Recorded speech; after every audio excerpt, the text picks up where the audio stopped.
When Maharaj Parikshit heard about this incident of burning into ashes of Kālayavana, he inquired about the sleeping man from Sukadeva Goswami as to who was he and why he was sleeping there and how he achieved so much power that instantly the Kālayavana became burned into ashes by his glance over him, how he happened to be lying down in the cave of the hill. So many questions were put before Sukadeva Goswami, and Sukadeva Goswami also answered as follows. My dear king, this person was born in a very great family of King Ikshvaku, in which Lord Ramchandra was also born, and he happened to be the son of a great king known as Mandhata. He himself was also a great soul and was known popularly as Mucukunda. This king Mucukunda was very strictly followers of Vedic principles, respecting the Brahminical culture, and was truthful to his promise. This king Mucukunda was so powerful that even demigods like Indra and others used to ask him to help fighting with the demons. As such, he was fighting with the demons and protecting even the demigods. This means he was very, very powerful, so that he could cut down even the demons. The commander-in-chief of the demigods, known as Kartikeya, was very much satisfied with the fighting of King Mucukunda, and once upon a time he asked the king to retire from fighting and take rest, because he had taken too much trouble in fighting with the demons. The commander-in-chief of the demigods, Kartikeya, began to address King Mucukunda and said, my dear king, you have sacrificed everything for the sake of the demigods. You had very nice kingdom, undisturbed by any kind of enemy.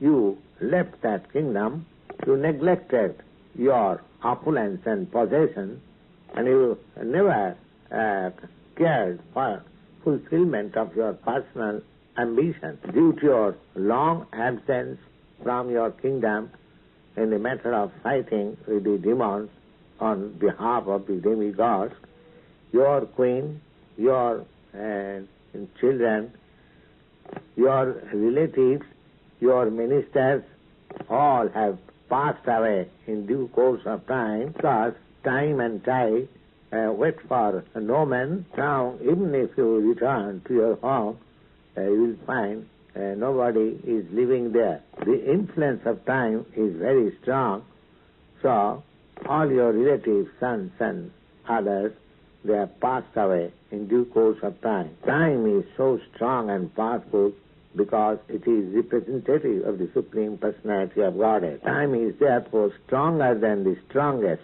and by the influence of time, changes in the subtle things can be effected without any difficulty. Nobody can check the process of time. As an animal tender tends the animals according to his own will, similarly, the time also adjusts things according to its own will. Nobody can supersede the arrangement made by the supreme time.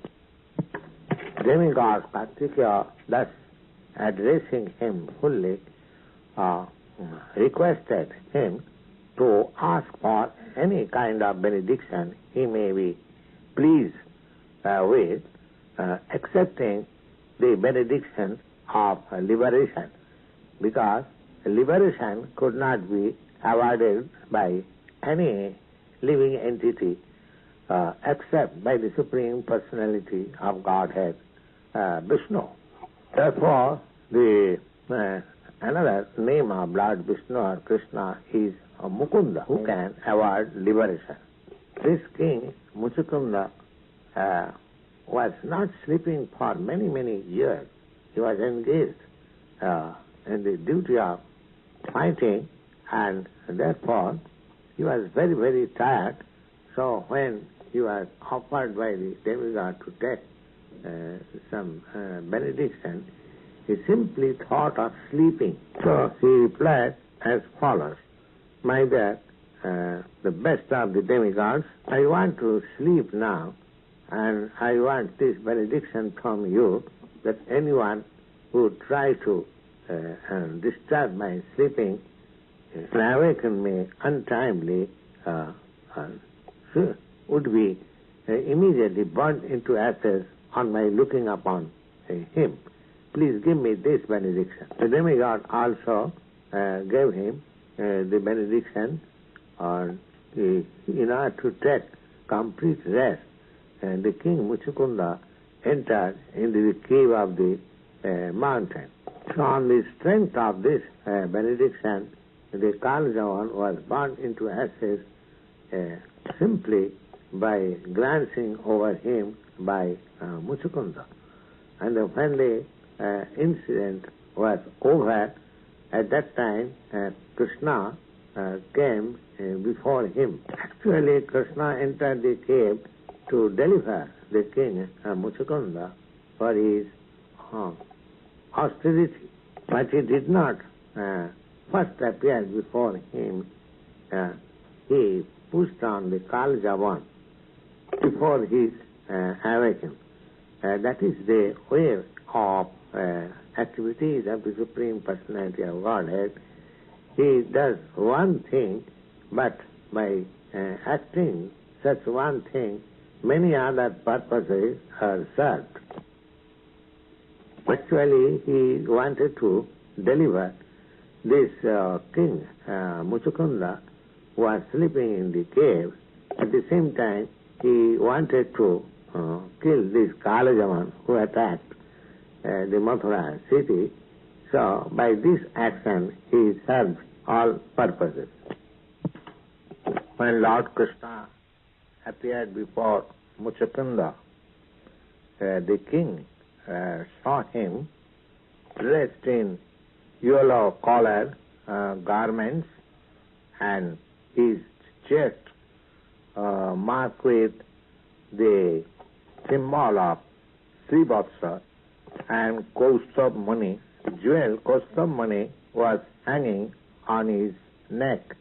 This time Krishna appeared before him in 4 hands like Viṣṇu Murti, and there was a garland which was hanging from his neck down to his knees. Such garland is called Vaijayanti garland. He was looking very lustrous, and his face was usually beautiful and smile. There were nice jewel earrings in both the ears. On the total, Krishna appeared before him as beautiful as a human being can conceive. Not only he appeared in his beautiful feature, but he was glancing over the Mucukunda king with grace, and thus attracting the mind of the king. Although he was the Supreme Personality of Godhead, the oldest of all, he was looking just a fresh, young boy, and his movement was just like a free deer. Still, he appeared extremely powerful. His influence and power was so much great that every human being should be afraid of him. When King Mucukunda saw Lord Krishna in such wonderful feature of his presentation, certainly he became very much doubtful about his identity, and with great humbleness he began to inquire from the Lord as follows: My dear Lord, how it is that you happen to be present within the cave of this mountain, and may I inquire, who are you? I can see that your feet are just like soft lotus flower, and how could you walk in this forest full with thorns and hedges? I'm simply surprised to see this. Are you not, therefore, the Supreme Personality of Godhead, who is the most powerful amongst the powerful? Or are you not the original source of all illumination and fire? Shall I consider you as one of the great demigods, like the sun, the moon, or the Indra, king of heaven, or you may be the predominating deity of any other planet? King Mucukunda knew it very well that every higher planetary system has a predominating deity. He was not ignorant like modern men who simply consider that this earthly planet is full of living entities and all others are vacant. His inquiry from Krishna about his becoming the predominating deity of any other planet unknown to him was quite appropriate. King Mucukunda, because he was a pure devotee of the Lord, he could immediately understand that Lord Krishna, who appeared before him in such opulent feature, could not be any of the predominating deities in the material planet. He must be the Supreme Personality of Godhead, Krishna, who has his many Viṣṇu forms, and he took him as the Purushottam form of Lord Viṣṇu. He could see also that the dense darkness within the cave of the mountain was already dissipated on account of Lord's presence. Therefore, he could not be other than the Supreme Personality of Godhead. He knew it very well that wherever the Lord is personally present by his transcendental name, quality, form, etc., there cannot be any darkness of ignorance. Exactly like a lamp which present in the darkness immediately makes the place illuminated. King Mucukunda became very much anxious to know about the identity of Lord Krishna, and therefore he said, my dear, the best of the human beings, if you think that I am fit to know about your identity, you can kindly let me know who are you, what is your parentage, what is your occupational duty, and what is your family tradition. King Mucukunda, however, thought it wise that first of all he must give his identification to the Lord. Otherwise, he has no right to ask his identification. The etiquette is that a person of less importance cannot ask of another person of higher importance about his identification without disclosing his own identification. King Mucukunda therefore informed Lord Krishna, my dear, the best of the India, if you think, first of all, I must inform you about my identification, then I can inform you that I belong to the first celebrated dynasty of King Ikkaku. But personally, I am not as great as my forefathers. My name is Mucukunda. My father's name was Mandhata, and my grandfather's name was Juvanasa, the great king. I am very much fatigued on account of my not resting for many thousands of years.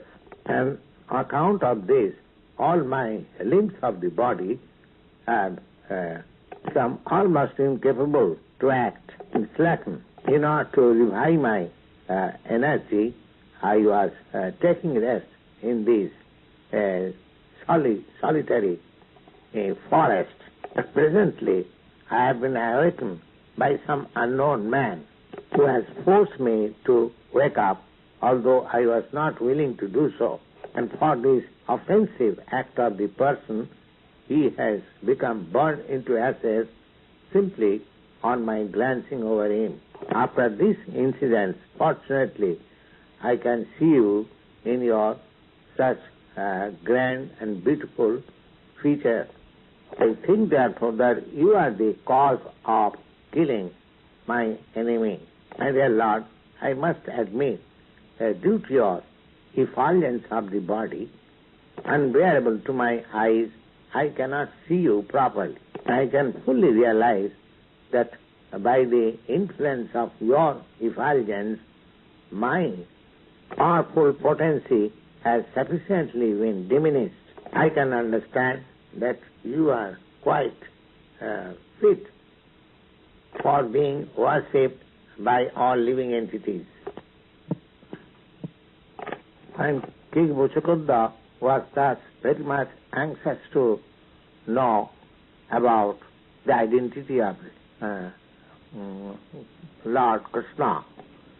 He began to answer, smiling, as follows. Dear King, it is practically impossible to narrate about the birth, appearance, disappearance, and activities of myself. Perhaps you know that my incarnation, Anantadev, has unlimited mouth, and since time unlimitedly immemorial, Anantadev is trying to narrate about my name, fame, quality, activities, appearance, disappearance, incarnation for unlimited time. Still, he could not finish it. Therefore, it is not possible to know exactly how many names and forms I possess. It may be possible for a material scientist to count over the atomic particles consisting of this earthly planet. Still, such materialistic scientists cannot enumerate my unlimited names, forms, and activities. There are many great sages and saintly persons who are trying to make a list of my different forms and activities, but still they have failed to make a complete list. But as you are very much anxious to know about me, I may inform you that presently I have appeared on this planet just to annihilate the demonian principles of the people in general and to re-establish the religious principles as they are enacted in the Vedas. For this purpose, I was invited by the superintending deity of this universe, namely Brahma. Thus, I have now appeared in the dynasty of the Jodhus as one of the members of the family. I have specifically taken my birth as the son of Vāsudeva in the Jodh dynasty, and people therefore knows me as Vāsudeva, or they call me the son of Vāsudeva. You may also know that Kansa, who was in his previous life known as Kālayavana, he has been killed by me, as well as many other demons like Prabhupada, who also acted as enemies for me, are also killed by me. Presently, the Kālayavana, who was present before you, also acted as my enemy, and you have very kindly burned him into ashes by your glance over him. My dear King Mucukunda, you are my great devotee, and just to show you my causeless mercy, I have appeared in this cave. I am very much inclined and affectionate to my devotees, and in your previous life, before this state or condition, you acted as my great devotee and prayed for my causeless mercy. I have therefore come to see you to fulfill your desire. Now you can see me to your heart's content.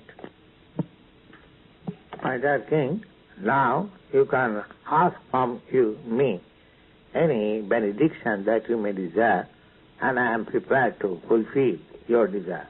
It is my eternal principle that anyone who comes under my shelter must have all his desires fulfilled by my grace.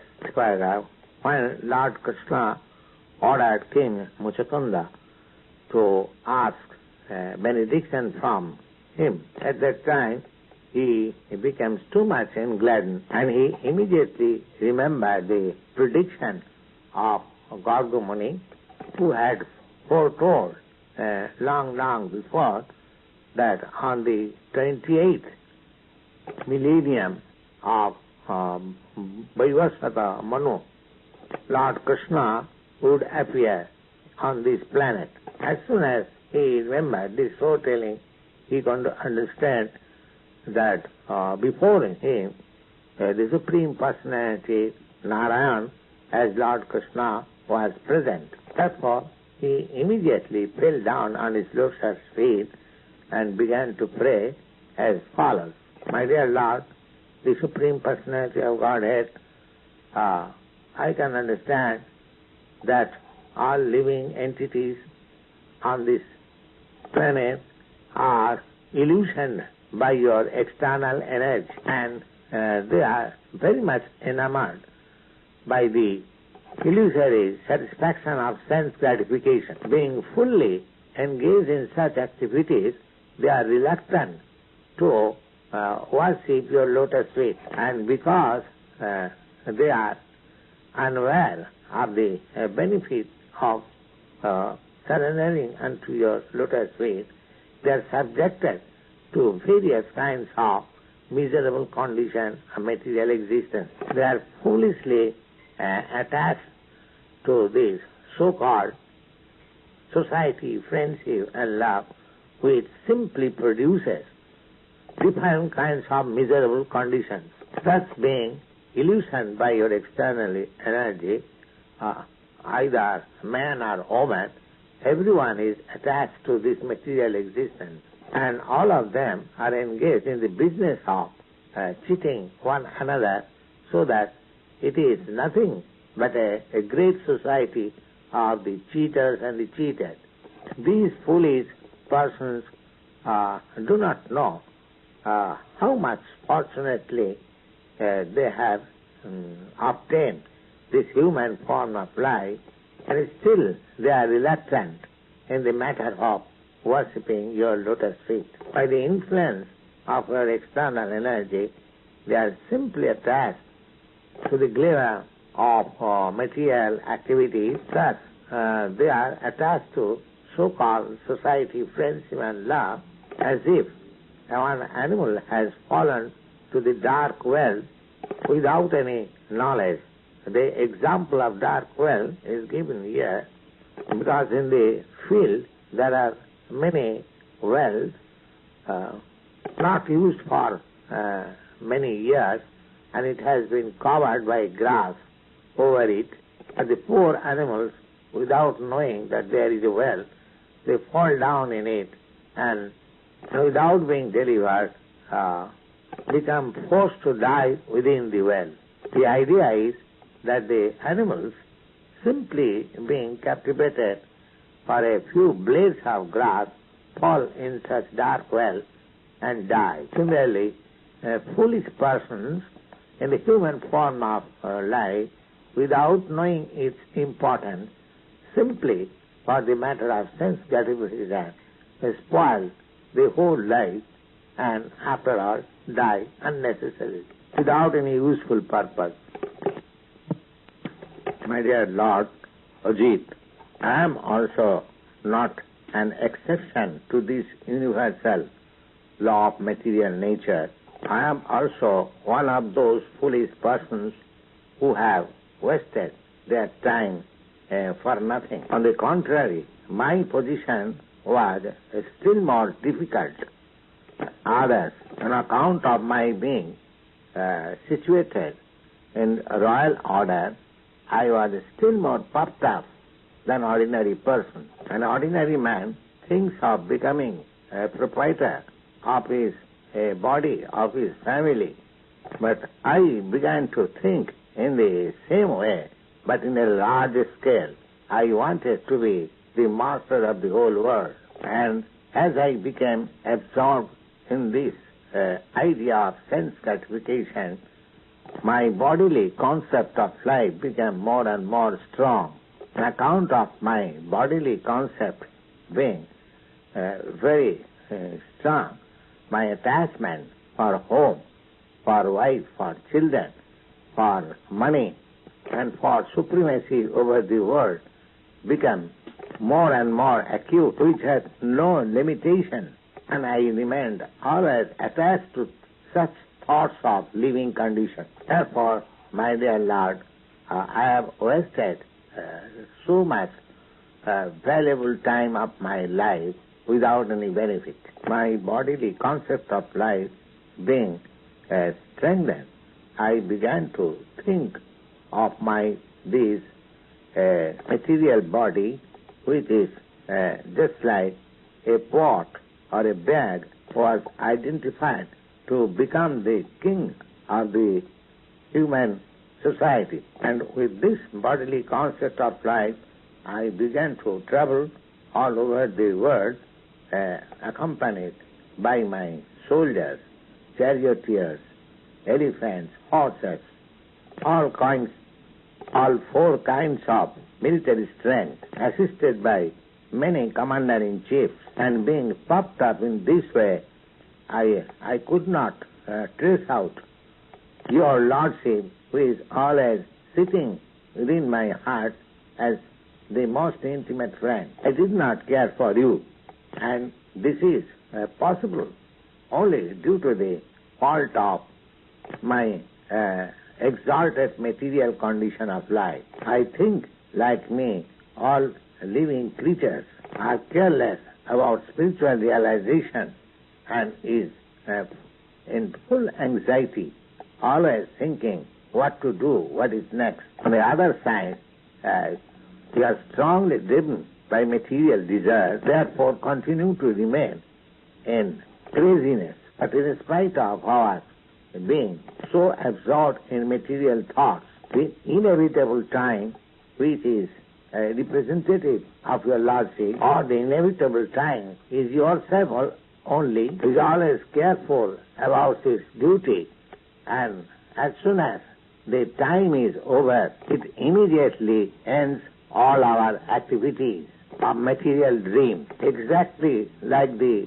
black snake, who is very hungry, can very swiftly swallow up a small rat without any leniency. After this action of the cruel time, the body, or the royal body, which was always decorated with gold ornaments during living condition, and was moving on the chariot, driven by beautiful horses, or sometimes was moving on the back of the elephant, nicely decorated with golden ornaments, and was being advertised as the chief of the human society, as the king of the human society. The same royal body becomes under the influence of the inevitable time, and being decomposed by its influence,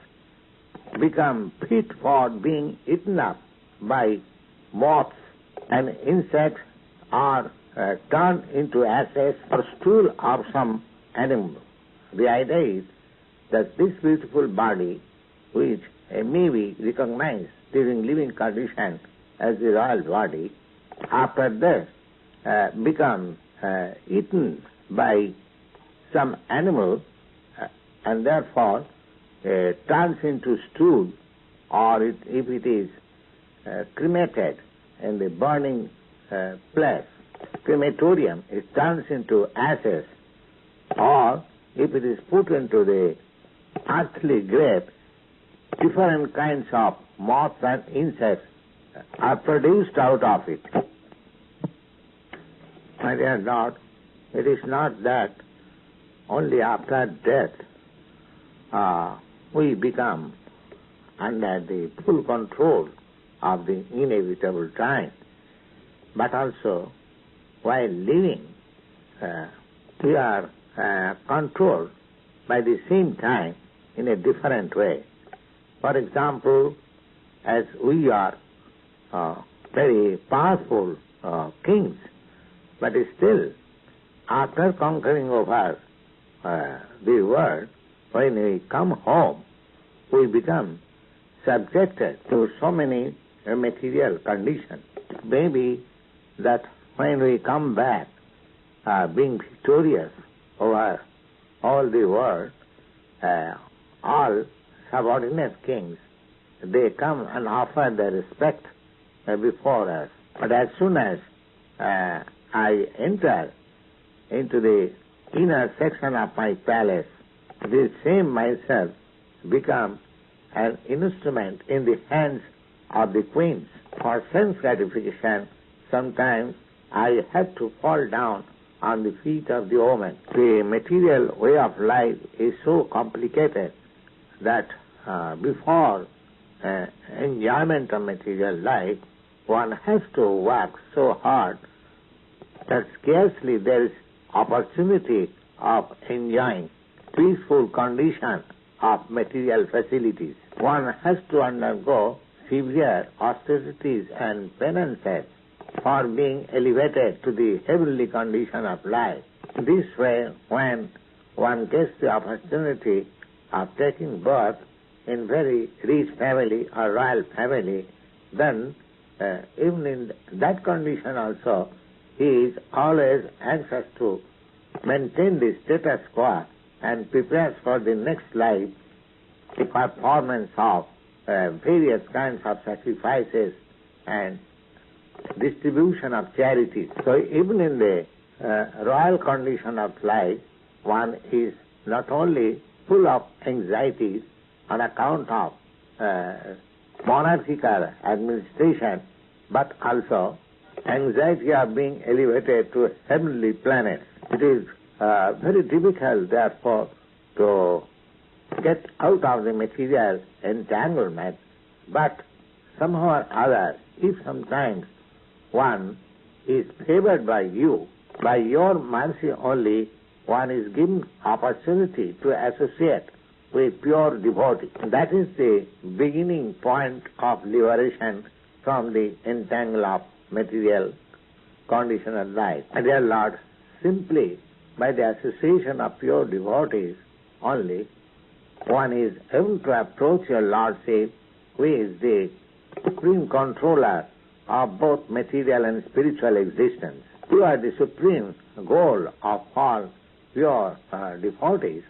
Therefore, by association with pure devotees, one can develop his dormant love for you. Awakening of Krishna consciousness by the association of pure devotees is the cause of liberation from this material entanglement. My dear Lord, you are so much merciful upon me that in spite of my being reluctant to associate with your pure devotees, you have shown your extreme mercy upon me as a result of my slight contact with a pure devotee like Gargamuni. By your causeless mercy only, I have lost all my material opulences, my kingdom, my family. I do not think I could get rid of all these circumstances without your causeless mercy. Kings and emperors accept the life of an ascetic to forget the royal condition of life, but by your special causeless mercy, I have already been bereft of the royal condition. I hadn't the necessity of becoming a mendicant for practicing renunciation, while kings other than me exert themselves to get out of the attachment of kingdom, family, by accepting all hardships of renunciation. My dear Lord, I therefore pray that I may simply be engaged in rendering a transcendental, loving service unto your lotus feet, which is the ambition of all pure devotees, freed from all kinds of material contamination. You are the Supreme Personality of Godhead. You can offer me anything I want, including liberation. But who is such a foolish person that after pleasing you, one should ask from you something which may be the cause of entanglement in this material world? I do not think any sane man will ask from you any such benediction. I therefore surrender unto you, because you are the Supreme Personality of Godhead.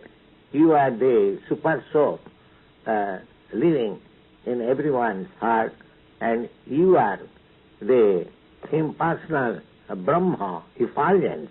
Not only that, you are also this material world, because this material world is only a manifestation of your external energy. Therefore, from any platform or any angle of vision, you are the supreme shelter for everyone. Everyone, either in the material plane or in the spiritual plane, must take shelter under your lotus feet. I may therefore submit unto you, my Lord, that in many, many births I have been suffering from the threefold miseries of this material existence. I am tired of this material existence. I have simply been impelled by my senses, and I was never satisfied. I therefore take shelter unto your lotus feet, which is the source of all peaceful condition of life, and which can eradicate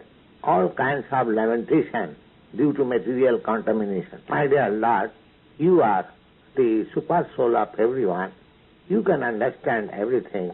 Now I am free from all contamination of material desire. I do not wish to enjoy this material world, neither I wish to take the advantage of merging into your spiritual effulgence, nor do I wish to meditate upon your localized aspect of Paramatma, but I know simply by taking shelter unto you, I shall be completely peaceful and undisturbed. Next verse. On hearing this statement of King Mucukunda, Lord Krishna replied, my dear King, I am very much pleased with your statement. Although you had been the king of all these lands on this planet, but I am surprised that your mind is now freed from all material contamination. You are now just fit for executing devotional service. I am very much pleased to see that although I offered you the opportunity of asking from me any kind of benediction, you did not take advantage of it for any material benefit. I can understand that your mind is now fixed up in me and it is not disturbed by any material quality. Next one, the material qualities are three, namely goodness, passion and ignorance. When one is placed in the material mixed up qualities of passion and ignorance, he is impelled by various kinds of greediness, lusty desires, and struggles in this material world for some material comfort. When he is situated in the material quality of goodness, he tries to purify himself by different kinds of penances and austerities in the platform of a real Brahmin, and aspires to merge into the existence of the Lord. But when one desires simply to render service unto the lotus feet of the Lord, that is transcendental to all these three qualities. The pure Krishna conscious person is therefore always free from all material qualities. And as king, I offer you to give you any kind of benediction just to taste you how much you have advanced in devotional service. Now I can see that you are on the platform of pure devotees because your mind is not disturbed by any kind of greedy and lusty desires of this material world. Even the yogis who are trying to elevate themselves by controlling the senses and meditating upon me, by practicing the breathing exercise of pranayama, cannot so nicely free themselves from material desire, because it has been seen in several cases that as soon as there are allurement, such yogis also again come to the material platform. The vivid example of this statement is Vishwamitra Muni. Vishwamitra Muni was a great yogi, and he practiced pranayama, breathing exercise. But still, when Menaka, the society woman of the heavenly planet, faced him, he lost all control and begot in her a daughter like Shakuntala. But a pure devotee like Haridas Thakur was never disturbed by all sorts of allurement offered by the prostitute. My dear king, I therefore give you this special benediction that you always think of me within yourself, and you can move within this material world freely without being contaminated by the quality. This statement of the Lord confirms that as a person in full Krishna consciousness engaged in the transcendental loving service of the Lord under the direction of the spiritual master is never subjected to the contamination of material qualities. And as king, because you are a Kshatriya, therefore you have committed so many slaughtering of the animals, both in hunting as well as political engagements. Therefore, to become purified, you engage yourself in Bhakti Yoga practice, your mind being always absorbed in me. Very soon you shall be freed from all such sinful reactions. In this statement, it appears that although the Kshatriyas are allowed to kill animals in the hunting process, they are not freed from the contamination of such sinful reaction. Therefore, at the end of time, everyone, it doesn't matter whether one is Kshatriya, Vaishya, or Brahmin, one is recommended to take sannyas and thus completely engage oneself in the service of the Lord to become free from all sinful reaction in the past life. The Lord then assured King Mucukunda that in your next life you shall take your birth as a first-class Vaishnava or the best of the Brahmins, and in that life your only business will be to engage yourself in my transcendental service. A Vaishnava who is a first-class Brahmin, because one who has not acquired the qualification of a bona fide Brahmin cannot come to the platform of Vaishnava. And when one comes to the platform of Vaishnava, he is simply engaged in the welfare activities for all living entities. Welfare activities for all living entities is to preach Krishna consciousness, distinct herein that those who are specifically favored by the Lord can become absolutely Krishna conscious and be engaged in the preaching work of the philosophy. Next thus ends the Bhaktivedanta part of the 51 chapter, Krishna in the matter of deliverance of Mucukunda.